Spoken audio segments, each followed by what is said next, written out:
पैलाग सिमेनिया नमस्कार। Hello everyone. हम उत्तराखंड के इतिहास में चंद वंश के बारे में देख रहे थे और पिछली वीडियो में हमने चंद वंश के उन शासकों के बारे में जाना था जिन्होंने अपनी राजधानी चंपावत से शासन किया। तो इस वीडियो में हम उन शासकों के बारे में देखेंगे जिनकी राजधानी अल्मोड़ा थी। तो इन शासकों के बारे में देखने से पहले जो मैप हमने पिछली वीडियो में देखा था उस मैप के थ्रू हम दोबारा से हमने पिछली वीडियो में जो पढ़ा था एक बार उसको शॉर्ट में रिवाइज कर लेते हैं। तो ये गढ़वाल का रीजन हो गया, ये कुमाऊं का रीजन हो गया और ये आज का नेपाल और तब का डोटी राज्य हो गया। तो हमने देखा था काली कुमाऊं इस जगह में सोमचंद्र चंदवंश की स्थापना करता है और जो शुरुआती राजा होते हैं चंदों के लगभग 34 राजा भारती चंद से पहले के वो डोटी के राजा को कर देते हैं और डोटी के अधिकार में सोर क्षेत्र भी है, सीरा क्षेत्र भी है और जोहार, दारमा, ब्यास वैली, चौदास वैली ये क्षेत्र भी, अस्कोट रीजन भी किसके अधिकार में था? डोटी के राजाओं के अधिकार में था। और हमने देखा था जब भारती चंद राजा बनता है तो वो डोटी को कर देना बंद कर देता है और डोटी के खिलाफ युद्ध शुरू कर देता है और 12 साल तक डोटी के खिलाफ युद्ध करता है और अंततः डोटी के शासकों को हरा देता है। भारती चंद्र सोर रीजन में और सीरा रीजन में भी अपना अधिकार कर लेता है, लेकिन उसकी मृत्यु के बाद दोबारा से सोर और सीरा क्षेत्र डोटी शासकों के अधिकार में आ जाते हैं। और हम ये भी देखते हैं कि चंदू का एक शासक कृतिचंद कुमाऊं के लगभग 3/4 हिस्से को चंद राज्य में मिला दिया था। उसने पाली पछाऊं, बारामंडल, फलदाकोट, चौगरखा और ये तराई भाबर के क्षेत्र को चंद राज्य में मिला दिया था। और इसके बाद भीष्मचंद्र को ऐसा एहसास होता है कि उसकी राजधानी केंद्र में नहीं है, जिस वजह से वो सही तरीके से पूरे राज्य में प्रशासन नहीं कर पा रहा है और आए दिन उसके राज्य में विद्रोह होते रहते हैं। हमने देखा था कि भीष्मचंद्र के काल में पाली पछाऊ क्षेत्र में विद्रोह हो जाता है, तो इस वजह से भीष्मचंद्र राजधानी को चंपावत से अल्मोड़ा शिफ्ट करने की सोचता है। लेकिन वो जब पाली पछाऊ के विद्रोह को दबाने के लिए यहाँ अल्मोड़ा में खगमरा कोट में रहता है तो रामगढ़ क्षेत्र का खश राजा गजवा उसकी हत्या कर देता है। लेकिन उसकी मृत्यु के बाद उसका बेटा बालोक कल्याण चंद्र चंदवंश की राजधानी को काली कुमाऊं से अल्मोड़ा में शिफ्ट करता है। इसी प्रकार दो और क्षेत्रों को आप ध्यान रख सकते हैं, जैसे बधानगढ़ी ग्वालदम का क्षेत्र और ये चांदपुर। तो अब हम उन शासकों के बारे में देख लेते हैं जिन्होंने अल्मोड़ा से शासन किया था। तो चलिए फिर बचे हुए शासकों के बारे में देख लेते हैं। तो सबसे पहले हम बालोक कल्याण चंद्र के बारे में देखते हैं।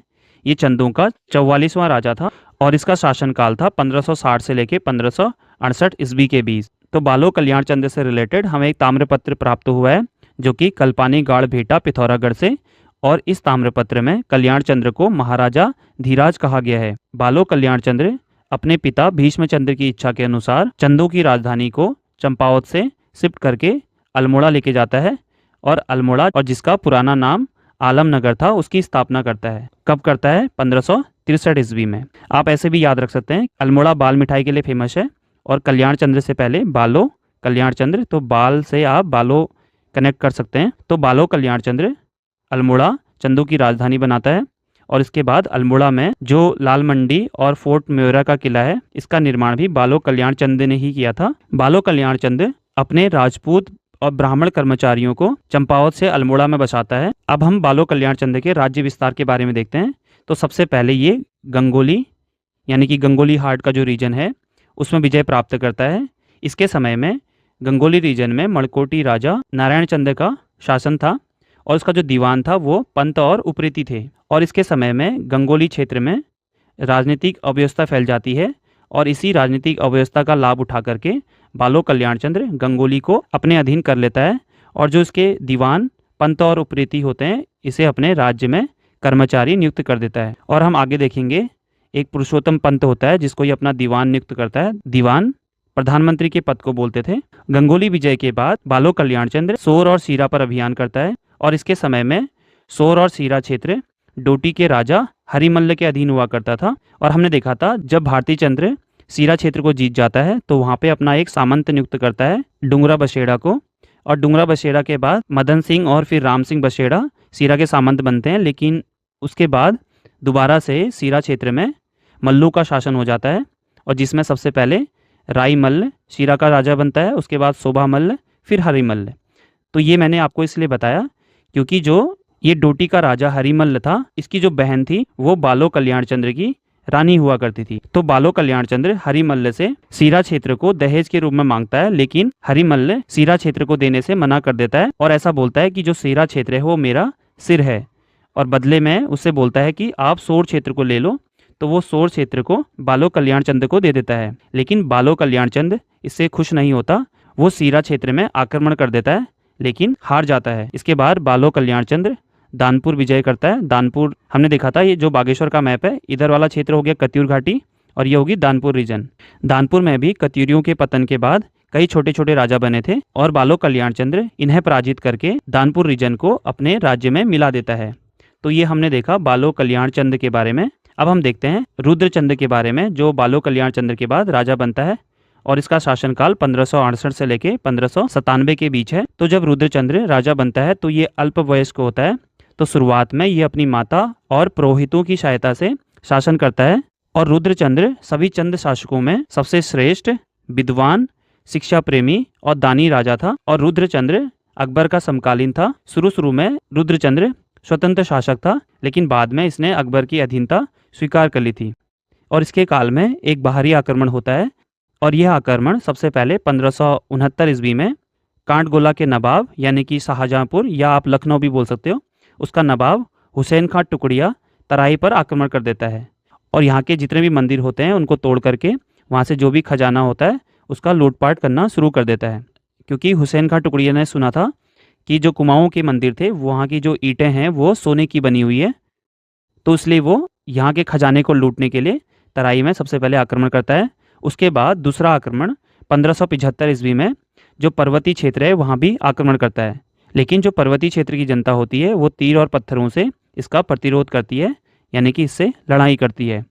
और जब इसकी अत्याचारों की शिकायत अकबर तक पहुँचती है तो अकबर हुसैन खां को दिल्ली बुलाता है, लेकिन दिल्ली जाने से पहले ये घायल था और वहां पहुंच करके इसकी मृत्यु हो जाती है। और टुकड़िया की मृत्यु के बाद रुद्रचंद्र तराई पर पुनः अधिकार कर लेता है, लेकिन ऐसा माना जाता है इसके अधिकार से जो अकबर था वो गुस्सा हो जाता है। तो रुद्रचंद्र अकबर को मनाने के लिए लाहौर में उससे मिलने जाता है और उसके लिए बहुत सारे गिफ्ट लेके जाता है, जिसमें तिब्बती याक, कस्तूरी हिरणों की खाल आदि प्रकार के गिफ्ट वो अकबर के लिए लेके जाता है। इस घटना का उल्लेख जहांगीर ने अपनी आत्मकथा तुजुक-ए-जहांगीरी में किया है और साथ ही साथ रुद्रचंद ने नागौर के युद्ध में अकबर का साथ दिया था और अकबर ने इनाम के रूपों से 84 माल यानी कि तराई भाबर की जागीर दी थी। तो इससे रुद्रचंद का तराई भाबर के क्षेत्र में अधिकार कन्फर्म हो जाता है और रुद्रचंद तराई भाबर के क्षेत्र में एक नगर की स्थापना करता है जिसको आज हम रुद्रपुर के नाम से जानते हैं। और रुद्रपुर नगर में वो तराई क्षेत्र की सुरक्षा हेतु किला और महल का निर्माण कराता है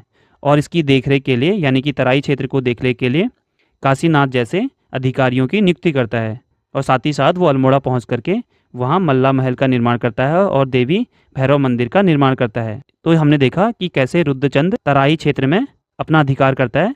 अब रुद्रचंद सीरा विजय का अभियान करता है।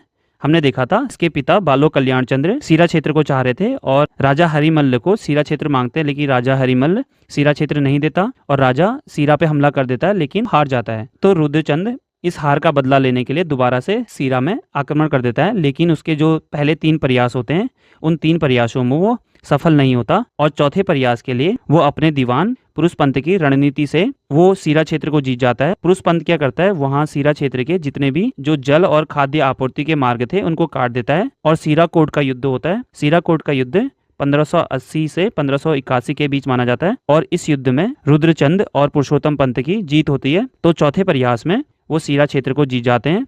सीरा क्षेत्र के साथ साथ जोहार, दारमा, अस्कोट भी चंद राज्य में शामिल हो जाता है। और सीरा क्षेत्र को जीतने के बाद ये पुरुषोत्तम पंत की सहायता से पश्चिम के क्षेत्र यानी कि गढ़वाल और कत्यूर क्षेत्र में अधिकार करने की सोचता है। तो 1591 ईस्वी में रुद्रचंद्र और बलभद्र शाह के बीच बधानगढ़ी का युद्ध होता है और इस युद्ध में बलभद्र शाह की सहायता करता है कत्यूरी शासक सुखाल देव और ये क्या करता है, पुरुषोत्तम पंत की खाद्य आपूर्ति को रोक देता है, जिसकी वजह से पुरुषोत्तम पंत युद्ध में मारा जाता है। यानी कि बधानगढ़ के युद्ध में रुद्रचंद का प्रमुख सेनापति या दीवान पुरुषोत्तम पंत मारा जाता है और इसके बाद रुद्रचंद इस सुखाल देव की हत्या कर देता है और इसके कत्यूर क्षेत्र में अधिकार कर लेता है। तो ये हमने देखा रुद्रचंद ने कहाँ कहाँ आक्रमण किया, कैसे अपना राज्य का विस्तार किया। तो हमने देखा था रुद्रचंद एक ज्ञानी शासक था, तो इसने संस्कृत के संरक्षण या संस्कृत को बढ़ावा देने के लिए अपने राज्य के छात्रों को बनारस भेजा। इसने 4 संस्कृत ग्रंथों की रचना की, जिसमें उसारा गोदिया जो एक नाटक था, इसके बाद सैनिक शास्त्र, ये ऐसा माना जाता है ये पक्षियों का आखेट यानी कि पक्षियों का शिकार कैसे किया जाता है इस बुक में लिखा गया था। इसी के साथ साथ यायिता धरित्रम और त्रिवेणी धर्म निर्णय बुक की रचना रुद्रचंद ने की थी। और त्रिवेणी धर्म निर्णय बुक में धार्मिक और सामाजिक पदों व व्यवस्थाओं का वर्णन किया गया है, यानी कि ये बुक सामाजिक व्यवस्था की सुधार पर आधारित है। इसके अलावा रुद्रचंद केदारेश्वर व जागेश्वर के मंदिरों का जीर्णोद्धार और नए मंदिरों का निर्माण करता है। और यूरोपीय व्यापारी विलियम फिज और फरिश्ता ने रुद्रचंद के समृद्ध राज्य का उल्लेख किया है। तो ये हमने देखा रुद्रचंद के बारे में। अब हम देखते हैं अगले शासक लक्ष्मीचंद के बारे में। इसका शासनकाल था 1597 से लेकर 1621 के बीच। जो रुद्रचंद था उसके 2 बेटे थे, एक था शक्ति सिंह और दूसरा हो गया लक्ष्मी सिंह। शक्ति सिंह या शक्ति गोसाई बड़ा बेटा था, लेकिन ये जन्म से ही क्या था, ब्लाइंड था। तो इस वजह से इसको उत्तराधिकार नहीं मिलता, तो राजा बनता है लक्ष्मी सिंह लक्ष्मीचंद के नाम से। तो रुद्रचंद के बाद लक्ष्मीचंद कुमाऊं का राजा बनता है और अलग अलग स्रोतों में इसका नाम अलग अलग मिलता है। जैसे कि सीरा से जो चंदों की वंशावली प्राप्त है, चंदों की वंशावली 2 जगह से प्राप्त है, एक सीरा से और एक अल्मोड़ा से। तो सीरा से जो चंदों की वंशावली प्राप्त है उसमें इससे लक्ष्मी चंद्र कहा गया है, और मूनाकोट के ताम्रपत्र में लक्ष्मण चंद्र कहा गया है, और मानोदय काव्य जो कि भरत कवि द्वारा रचित है इसमें इसे लक्ष्मण कहा गया है। तो जैसा कि हमने पहले बताया कि इसका जो बड़ा भाई था उसका नाम था शक्ति गोसाई, जो जन्म से ही ब्लाइंड था, इस कारण ये राजा नहीं बनता, लेकिन ये बहुत टैलेंटेड था। आगे हम इसके बारे में देखेंगे। और लक्ष्मी चंद्र अपनी पिता की भांति गढ़वाल में कई बार आक्रमण करता है और लगातार 7 बार ये पराजित हो जाता है। और जब 7वीं बार पराजित होता है, इस युद्ध को बोलते हैं पैनोगढ़ का युद्ध। इस आक्रमण में ये गढ़वाल के शासक मानसा से हार जाता है, और इतनी बार हारने के बाद इसके किले को श्याल बुंगा बोलते हैं।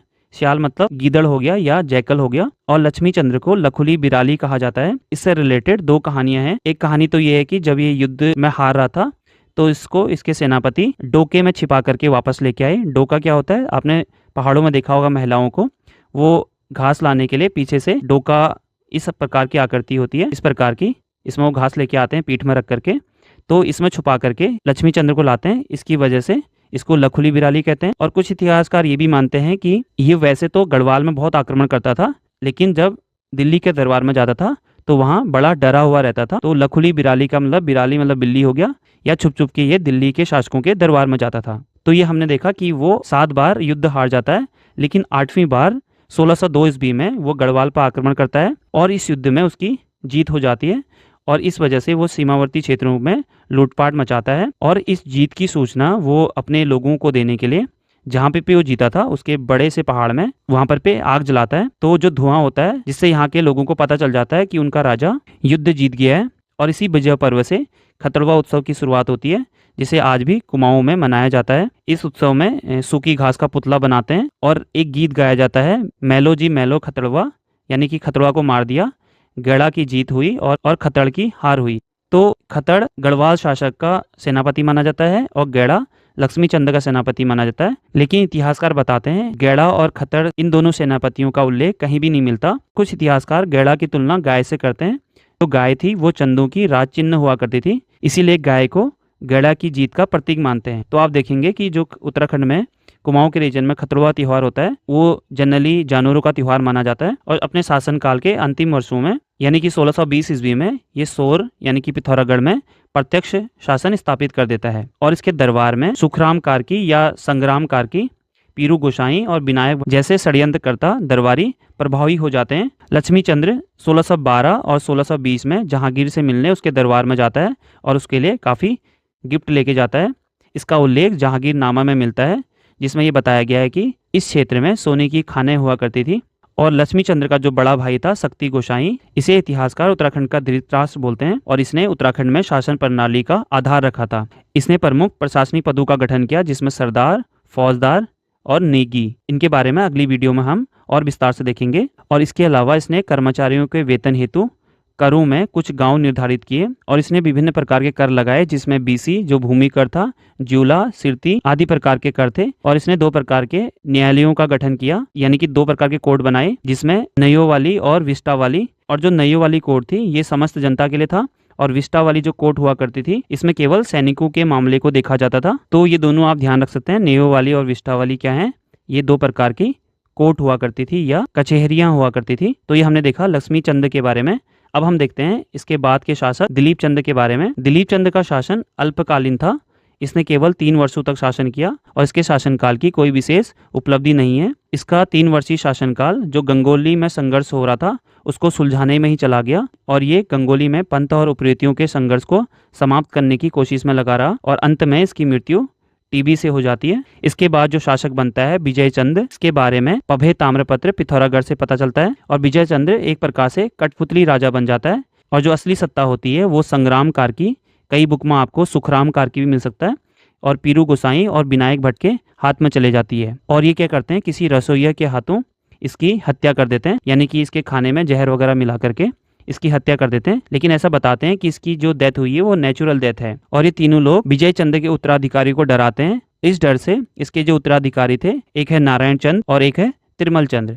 तो जो नारायण चंद है वो नेपाल भाग जाता है, और जो त्रिमल चंद्र है वो गढ़वाल के शासक के शरण में चले जाता है। और जैसे ही मेहरा और फर्त्याल ग्रुपों को ये पता चलता है कि जो विजय चंद है उसकी हत्या इन 3 लोगों ने की थी, तो ये दोनों दल एक्टिव हो जाते हैं और नई राजा की तलाश में जो फर्त्याल दल होता है वो नेपाल जाता है, और जो मेहरा दल है वो गढ़वाल चला जाता है। और अंत में सबसे पहले मेहरा दल त्रिमल चंद को गढ़वाल के राजा श्याम शाह की मदद से कुमाऊं की गद्दी में बैठा देता है। तो विजय चंद के बाद जो शासक बनता है उसका नाम है त्रिमल चंद, और त्रिमल चंद को गढ़ियुला ताम्रपत्र में महाराज कुमार बोला गया है। कुमार युवराज के लिए यूज करते थे। और सबसे पहले त्रिमल चंद्र संग्राम कार्की की हत्या करता है, विनायक भट्ट को अंधा बना देता है, और पीरू गोसाई डर के मारे भाग जाता है और अंत में आत्महत्या कर लेता है। तो त्रिमल चंद्र ने सबसे पहले सुरक्षा के उपाय किए, क्योंकि उसने देखा था जो विजय चंद था उसकी हत्या इसी के मंत्रियों ने की थी। त्रिमल चंद्र क्या करता है, एक नया मंत्रिमंडल बनाता है, और उस नई मंत्रिमंडल में नरोत्तम जोशी, विट्ठल गोसाई जैसे सहयोगों को ऊंचे पद देता है, और जो रसोई दरोगा होता है उसके लिए 16 सख्त नियम बनाता है ताकि दोबारा से ऐसी हत्या ना हो। और त्रिमल चंद की कोई संतान नहीं होती, तो ये बाज गोसाई जो कि चंदू का ही कोई वंशज था उसको गोद लेकर के बाज बहादुर चंद के नाम से अपना उत्तराधिकारी घोषित करता है। तो त्रिमल चंद के बाद जो शासक बनेगा, जो राजा बनेगा, उसका नाम था बाज बहादुर चंद। तो बाज बहादुर चंद का जो शासनकाल था वो 1638 से लेके 1678 ईस्वी के बीच, यानी कि लगभग 40 सालों तक ये शासक बनता है। तो बाज बहादुर चंद का समकालीन शाहजहां हुआ करता था। और हमने देखा था लक्ष्मी चंद की मृत्यु के बाद चंदों की आपसी फूट और प्रतिद्वंदता के कारण जो तराई का क्षेत्र था वो उस पर ध्यान नहीं दे पा रहे थे। इस वजह से तराई के क्षेत्र में, यानी कि नौलखिलिया माल या 84 माल के क्षेत्र पर कटेहरियों ने अधिकार कर लिया था, और तराई क्षेत्र में अधिकार पाने के लिए ये शाहजहां से मिलने जाता है। उसके लिए बहुत सारे गिफ्ट लेके जाता है, लेकिन शाहजहां उस समय गढ़वाल युद्ध में बिजी था, और वो बाज बहादुर चंद से गढ़वाल के युद्ध में सहायता करने को बोलता है, और बाज बहादुर उसकी युद्ध में सहायता करता है। और इस युद्ध को, यानी कि गढ़वाल युद्ध को शाहजहां जीत जाता है, और उसकी बहादुरी को देख करके, यानी कि बाज बहादुर की बहादुरी को देख करके ऐसा माना जाता है उसने उसको बहादुर या जमींदार की उपाधि दी, और साथ ही साथ उसको तराई क्षेत्र में अधिकार दे दिया। और तराई क्षेत्र में अधिकार मिलने के बाद बाज बहादुर चंद तिब्बत का अभियान करता है, और 1670 ईस्वी में मानसरोवर यात्रा में बाधा डालने वाली हूण जाति को वो हराता है, और तिब्बत के तकलाखाल किले में 1670 में अधिकार कर लेता है। 1674 ईस्वी में ब्यास घाटी को चंद राज्य में मिला देता है, और उत्तराखंड में जजिया कर, मांग कर, नमक कर लगाता है। और बाज बहादुर चंद भोटियाओं को और हुणियों को सिरती नामक कर चुकाने के लिए बाध्य करता है। जो सिरती कर होता था एक प्रकार का नगद कर हुआ करता था। के बाद बाज बहादुर कत्यूरियों के गढ़ मानिला पर हमला कर देता है, और कत्यूरी वहां से भाग करके गढ़वाल क्षेत्र की ओर चले जाते हैं, और गढ़वाल क्षेत्र में ये लोग लूटपाट मचानी शुरू करते हैं। और इनकी लूटपाट को रोकने के लिए या इनके आक्रमण को रोकने के लिए वहां का थोकदार भूप सिंह रावत अपने बेटों के साथ कत्यूरी विद्रोहियों के साथ युद्ध करता है, लेकिन उस युद्ध में भूप सिंह रावत और उसके बेटे मारे जाते हैं, और अंत में भूप सिंह रावत की पुत्री तिलू रौतेली अलग अलग जातियों की एक सेना बनाती है और इन विद्रोहियों से सामना करती है और इनको हरा देती है। तिलू रौतेली के बारे में हम किसी और वीडियो में देखेंगे। हमें यहाँ पे इतना याद रखना है, जो तिली रौतेली थी वो बाज बहादुर के समकालीन थी, और जब बाज बहादुर तिब्बत का अभियान और ब्यास घाटी को जीतता है, इसकी खुशी में वो थल में एक हथिया देवाल बनाता है। एक हथिया देवाल की बनावट एलोरा के कैलाश मंदिर जैसी है। एक हत्या देवाल इसलिए बोलते हैं क्योंकि ये जो देवाल बनाया गया है या मंदिर बनाया गया है, ये सिर्फ एक पत्थर को तराश करके बनाया गया है, इसीलिए इसकी तुलना एलोरा के कैलाश मंदिर से की जाती है। बाज बहादुर चंद ने अल्मोड़ा में घोड़ाखाल मंदिर बनाया था जो गोलू देवता का है, और इसी के साथ साथ इसने कटारमल के सूर्य मंदिर, भीमताल के भीमेश्वर महादेव मंदिर का जीर्णोद्धार कराया था। बाज बहादुर चंद ने आज के उधम सिंह नगर का जो बाजपुर नगर है, इसकी स्थापना 1665 ईस्वी में की थी। और बाज बहादुर चंद के संरक्षण में अनंत देव एक ग्रंथ की रचना करता है जिसका नाम था स्मृति कौस्तुभ। स्मृति कौस्तुभ के लेखक थे अनंत देव, ये भी आप ध्यान रखेंगे। तो ये हमने देखा बाज बहादुर चंद के बारे में। तो बाज बहादुर चंद के बाद जो शासक बनता है वो बनता है उद्योग चंद। बरम भुवानी पिथौरागढ़ का ताम्रपत्र उद्योग चंद से रिलेटेड है। उद्योग चंद्र 1678 ईस्वी में गढ़वाल के बधानगढ़ में अधिकार करता है, और इस युद्ध में इसका जो प्रसिद्ध सेनापति था मेसू साहू की मृत्यु हो जाती है, और ऐसा माना जाता है इस युद्ध में ये हार जाता है। और दोबारा उद्योग चंद्र 1679 ईस्वी में गढ़वाल में पुनः आक्रमण करता है और चांदपुर गढ़ को जीत जाता है। जो गढ़वाल का शासक होता है फतेहपति शाह और डोटी का नरेश देवपाल, इसके खिलाफ एक संधि कर लेते हैं, और 1680 में इसके राज्य में यानी कि चंदों के राज्य में ईस्ट से भी और वेस्ट से भी आक्रमण होता है। यहाँ से डोटी शासक देवपाल करता है, और इस साइड से यानी कि पश्चिम की साइड से फतेहपति शाह उद्योग चंद्र के राज्य में आक्रमण करते हैं। लेकिन उद्योग चंद्र दोनों राजाओं का मुकाबला करता है और इन्हें खदेड़ देता है। और इसके बाद निगरानी के लिए ये ब्रह्मदेव मंडी, दूनागिरी, द्वाराहाट, चंपावत और सौर क्षेत्र में छावनियाँ स्थापित करता है। और दोनों राजाओं को जीतने के बाद 1682 ईस्वी में ये प्रयागराज के रघुनाथ घाट पर स्नान करने जाता है। और जब ये स्नान करने प्रयागराज गया होता है तो जो डोटी का शासक देवपाल था, इसकी अनुपस्थिति का लाभ उठा करके दोबारा से काली कुमाऊं में अधिकार कर लेता है। और उद्योग चंद्र वापस आकर के देवपाल को सबक सिखाने के लिए चंपावत की ओर चला जाता है, और वहाँ से देवपाल भाग जाता है। और उद्योग चंद्र इसका पीछा करते हुए 1683 ईस्वी में नेपाल की ग्रीष्मकालीन राजधानी अजमेरगढ़ पर अधिकार कर लेता है। और इस सैनिक अभियान में उद्योग चंद का सेनापति हीरू देववा मारा जाता है, और कुछ ही सालों में दोबारा से डोटी का शासक चंद राज्य में आक्रमण कर देता है। और सेकंड बार यानी कि 1688 ईस्वी में उद्योग चंद्र इसके आक्रमण का बदला लेता है, और इसमें भी उद्योग चंद्र जीत जाता है और डोटियों के खैरागढ़ पर अधिकार कर लेता है। और इस अधिकार के बाद 1688 ईस्वी में खैरागढ़ की संधि होती है, और इस संधि के परिणाम स्वरूप जो डोटी का नरेश होता है वो ये स्वीकार करता है कि वो कुमाऊं के राजा को टैक्स देगा। लेकिन कुछ सालों में उद्योग चंद्र को देवपाल टैक्स देना बंद कर देता है, और तीसरी बार एक बार फिर से दोनों के बीच 1696 ईस्वी में दोबारा से युद्ध होता है, और इस युद्ध में अंत में उद्योग चंद्र हार जाता है। तो शुरू के 2 आक्रमणों में उद्योग चंद्र जीत रहा था, और तीसरे युद्ध में वो हार जाता है। और इसके अलावा उद्योग चंद्र ने 1689 ईस्वी में तल्ला महल बनवाना शुरू किया, और अल्मोड़ा के त्रिपुरा सुंदरी मंदिर का निर्माण भी उद्योग चंद्र ने करवाया था। और इसने दशहरा उत्सव को मनाने के लिए 1697 में दशे भवन का निर्माण करवाया। और इसके काल में महाराष्ट्र से एक कवि आता है, उसका नाम था मतीराम। तो मतीराम उद्योग चंद्र का राज कवि हुआ करता था, तो ये भी आप ध्यान रखेंगे। उद्योग चंद्र के बाद जो शासक बनता है उसका नाम था ज्ञानचंद्र, और राजा ज्ञानचंद्र के समय में पवार वंश के राजाओं के साथ लगातार युद्ध लड़ा गया। और राजा ज्ञानचंद्र 1699 में पिंडर घाटी यानी कि बधानगढ़ को लूटता है, और गढ़वाल से नंदा देवी की स्वर्ण की मूर्ति उठा करके लाता है और इसे अल्मोड़ा में स्थापित कर देता है। इसी के काल में 1703 ईस्वी में दुधौली का युद्ध हुआ था, और इस युद्ध में ज्ञानचंद्र की जीत हुई और फतेहपति शाह की हार होती है। और इसी जीत की खुशी में ये कत्यूर घाटी में एक बद्रीनाथ मंदिर का निर्माण करवाता है, और साथ ही साथ वैजनाथ मंदिर का भी जीर्णोद्धार करता है। और ज्ञानचंद्र अपने पिता उद्योग चंद्र की हार का बदला लेने के लिए 1704 में डोटी पर आक्रमण करता है, और ये लड़ाई भाबर क्षेत्र में होती है। यहाँ से जो डोटी का नरेश था वो भाग जाता है, लेकिन जो ज्ञानचंद्र की सेना थी वो मलेरिया से ग्रसित हो जाती है। तो कुल मिलाकर के ज्ञानचंद्र को इस युद्ध से हानि ही होती है।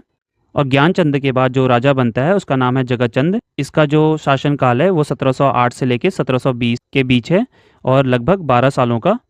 और इसके काल को कुमाऊं का स्वर्ण काल कहा जाता है, क्योंकि जगतचंद्र बहुत मिलनसार राजा था। इसने लोगों के हितों में बहुत अच्छे काम किए थे। और जगतचंद ने सबसे पहले 1709 में गढ़वाल के लोहावागढ़ और बधानगढ़ में सफल आक्रमण किया, और उसके बाद ये श्रीनगर में आक्रमण करता है, और श्रीनगर में गढ़ नरेश फतेहपति शाह हार जाता है। उसके बाद फतेहपति शाह देहरादून की ओर भाग जाता है। जगत चंद्र भी अपने पूर्ववर्ती शासकों की तरह मुगल बादशाह बहादुर बहुमूल्य गिफ्ट भेजता है। जगत चंद्र ने जुआरियों पर भी कर लगाया था और इस कर को जुआ की वांच कहा जाता था। जगत चंद्र की मृत्यु चेचक के कारण हुई थी और जगत चंद्र के समय में 2 ग्रंथ लिखे गए थे जिनका नाम है जगत चंद्रिका और टीका दुर्गा। तो जगत चंद्र के बाद इसका पुत्र देवी चंद्र शासक बनता है और देवी चंद्र के शासनकाल से चंदों का डिक्लाइन शुरू हो जाता है। देवी चंद्र को बरम ताम्रपत्र में महाराजा कुमार श्री देवी सिंह गोसाई कहा गया है और झिझाड़ ताम्रपत्र में महाराज कुमार श्री देवी सिंह गोसाई जू कहा गया है। देवी चंद्र को विरासत में खूब धन दौलत मिली थी, लेकिन देवी चंद्र कुमाऊं के विक्रमादित्य बनने की चाह में जो इसके चाटुकार होते हैं या इसको जो गलत राय देते हैं उसको दक्षिणा दे करके ये राज्य का सारा धन खत्म कर देता है। इसीलिए इतिहासकार देवी चंद्र को मोहम्मद बिन तुगलक कहते हैं। 1723 ईस्वी में देवी चंद्र व गढ़वाल के राजा प्रदीप शाह के बीच 2 युद्ध लड़े गए थे। पहला रणचुल्ला का युद्ध जिसमें गढ़वाली सेना हार जाती है और दूसरा युद्ध गड़ाई गंगोली का युद्ध जिसमें गढ़वाली सेना जीत जाती है। और इसके दरबार में मणिकमल बिष्ट रहता था जिसको गैड़ा बिष्ट भी कहा जाता है और मणिकमल के कहने पर ही देवी चंद्र कुमाऊं का विक्रमादित्य बनने निकला और इसने मुगल सेना को हराने की ठानी। लेकिन ये मुगल सेना से क्या ही जीतता, बस खाली राज्य का धन बर्बाद करता है। तो ये हमने देखा देवी चंद्र के बारे में। देवी चंद्र के बाद जो राजा बनता है वो था अजीत चंद्र और इसका शासनकाल लगभग 3 वर्षों का रहता है। और इसके शासनकाल में जो मणिकमल बिष्ट था और उसका बेटा पूरनमल बिष्ट मनमानी करने लग जाते हैं और इसीलिए अजीत चंद्र का शासन गेड़ागर्दी के नाम से प्रसिद्ध है। और अंत में मणिकमल बिष्ट और पूरनमल बिष्ट ही अजीत चंद्र की हत्या कर देते हैं। और अजीत चंद्र की हत्या के बाद जो मेहरा और फरतियाल ग्रुप था दोबारा से एक्टिव होता है और डोटी से उद्योग चंद्र के पुत्र कुंवर कल्याण सिंह को ला करके गद्दी में बैठाते हैं और कुंवर कल्याण सिंह कल्याण चंद्र के नाम से शासन करता है। और ये कल्याण चंद्र 4th होगा क्योंकि इससे पहले भी 3 कल्याण चंद्र नाम के शासक थे। सबसे पहले ये गैड़ा बिष्ट और उसके बेटे पूरनमल को मार करके गेड़ागर्दी का अंत करता है। और इसका समकालीन जो मुगल सम्राट था उसका नाम था मोहम्मद शाह और ये अपने प्रशासन में शिवदत्त जोशी, हरिराम जोशी, रामदत्त जैसे योग्य लोगों को शामिल करता है। और इसके काल की जो महत्वपूर्ण घटना है वो है रोहिला आक्रमण जो 1743 से लेके 1745 के बीच हुआ था। इसके काल में रोहिलाओं के 2 आक्रमण हुए थे और पहले आक्रमण में अली मोहम्मद खान ने हाफिज रहमत को भेजा था। वैसे इस आक्रमण की सूचना शिवदत्त जोशी ने पहले ही दे दी थी, लेकिन इस आक्रमण से कल्याण चंद्र हार जाता है और जो रोहिले होते हैं वो विजयपुर, प्यूड़ा, सिवाल नदी को पार करके अल्मोड़ा पर कब्जा कर देते हैं। उसके बाद जो राजा होता है वो गढ़वाल को भाग जाता है और दोबारा से कल्याण चंद्र का प्रधानमंत्री या दीवान शिवदत्त जोशी एकजुट होकर के रोहिलों से युद्ध करते हैं। और ये पहली बार था जब गढ़वाल और कुमाऊं की सेना एक साथ लड़ी थी और इस युद्ध को दूनागिरी का युद्ध कहा जाता है। लेकिन जीत नहीं पाती और हार के बाद एक समझौता होता है कि जो गढ़वाल का राजा होता है उसको 3 लाख रुपए देने पड़ते हैं और टैक्स देना पड़ता है। और गढ़वाल के राजा से ये बोला गया कि वो कुमाऊं के राजा को समर्थन नहीं देगा और रोहिलों ने 7 माह तक अल्मोड़ा पे कब्जा किया। तो ये हो गया इनका पहला आक्रमण। और 1745 में रोहिले दोबारा आक्रमण करते हैं, लेकिन इस आक्रमण में हार जाते हैं। इस आक्रमण से पहले 1744 में अवध का नवाब मसूर अली खान ने भी कुमाऊं में आक्रमण किया था। तो हमें कल्याण चंद्र 4th के शासनकाल से ध्यान रखना है। एक तो रोहिलाओं का आक्रमण हुआ था और दूसरा अवध के नवाब मसूर अली खान ने भी कुमाऊं में आक्रमण किया था। और कल्याण चंद्र 4th के समय में प्रसिद्ध कवि शिव ने कल्याण चंद्रोदयम की रचना की थी और कल्याण चंद्र चतुर्थ ने अल्मोड़ा में चौमहल भी बनाया था। और कल्याण चंद्र 4th के बाद जो शासक बनता है उसका नाम था दीपचंद।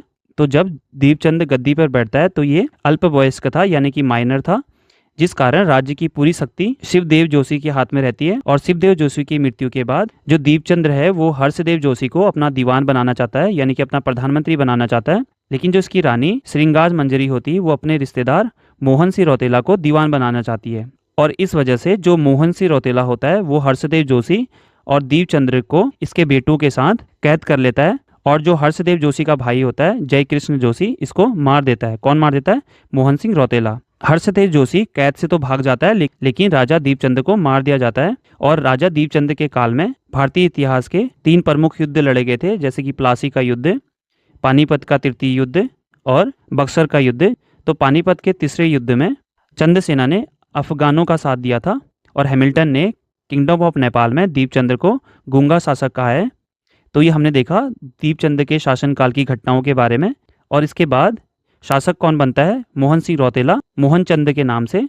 और हमने देखा था जो हर्षदेव जोशी था वो इसकी कैद से भाग जाता है, और भागने के बाद गढ़वाल के शासक ललित शाह के साथ वो मोहन चंद के साथ युद्ध करता है, और मोहन चंद्र 1779 में बगवाली पोखर के युद्ध में ललित शाह से हार जाता है और मोहन चंद्र युद्ध से भाग जाता है। तो इस प्रकार मोहन चंद्र कुछ ही समय के लिए राजा बनता है। इसके युद्ध में हारने के बाद जो हर्षदेव जोशी था वो ललित शाह से बोलता है कि अपने पुत्र को कुमाऊं का शासक बना दो। तो मोहन चंद्र के बाद जो शासक बनेगा प्रद्युम्न शाह, और प्रद्युम्न चंद्र के नाम से ये कुमाऊं में शासन करेगा। और इससे रिलेटेड एक और पॉइंट आप ध्यान रख सकते हैं कि प्रद्युम्न शाह एकमात्र ऐसा शासक है जो गढ़वाल और कुमाऊं दोनों का शासक था, यानी कि इसके शासनकाल में 1779 के बाद कुमाऊं गढ़वाल के अधीन हो गया, और कब तक रहा? 1786 तक। और बगवाली पोखर के युद्ध में जो मोहन चंद्र भाग जाता है वो दोबारा से एक सेना का गठन करता है और प्रद्युम्न चंद्र से युद्ध करता है। तो मोहन चंद्र और प्रद्युम्न शाह या प्रद्युम्न चंद्र के बीच कई युद्ध लड़े जाते हैं, और 1786 में नेथरागढ़ी के युद्ध में मोहन चंद्र विजयी हो जाता है और दोबारा से राजा बन जाता है। तो जो मोहन चंद्र था वो 2 बार शासक बनता है, और जो हर्षदेव जोशी था वो भाग करके श्रीनगर यानी कि गढ़वाल चला जाता है।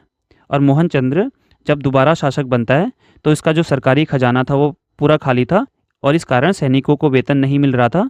तो इसकी वजह से ये एक विशेष कर लगाता है जिसको मांगा कर बोला जाता है। और मोहन चंद्र के दोबारा राजा बनने के 2 साल बाद यानी कि 1788 ईस्वी में हर्षदेव जोशी ने मोहन सिंह और इसके बेटे बिशन सिंह की हत्या कर दी। और इसकी हत्या के बाद हर्षदेव जोशी शिवचंद्र को राजा बनाता है, और शिवचंद्र मात्र 1 साल के लिए ही राजा बन पाता है, क्योंकि जो मोहन चंद्र का भाई था लाल सिंह वो दोबारा से आक्रमण कर शिवचंद्र को हरा देता है। और अंत में मोहन चंद्र का भाई लाल सिंह मोहन चंद्र के बेटे को यानी कि महेंद्र चंद्र को राजा बनाता है। चंदों का अंतिम राजा बनता है महेंद्र चंद्र। और जब ये राजा होता है, जो हर्षदेव जोशी था जो भाग गया था, गोरखों को कुमाऊं में आक्रमण करने का न्योता देता है। और अंत में 1790 ईस्वी में गोरखा आक्रमण होता है, और हवाल बाग अल्मोड़ा में और एक छोटी सी लड़ाई में महेंद्र चंद्र हार जाता है और वो कोटाबाग भाग जाता है, और इस चंद वंश का अंत हो जाता है और गोरखा शासन की स्थापना हो जाती है। तो ये हमने देखा चंद वंश के 62 शासकों के बारे में। और जो भी हमने शासकों के बारे में देखा, इन सभी शासकों से रिलेटेड जो प्रमुख घटनाएं हैं वो आपको पता होनी चाहिए, और एग्जाम में इनसे रिलेटेड क्वेश्चन पूछे जाते हैं। तो इस वीडियो में इतना ही है। मिलते हैं अगली वीडियो में जिसमें हम चंद डायनेस्टी से रिलेटेड जो इम्पोर्टेंट टॉपिक है, चंदों का शासन प्रशासन, उसके बारे में देखेंगे। तो मिलते हैं अगली वीडियो में।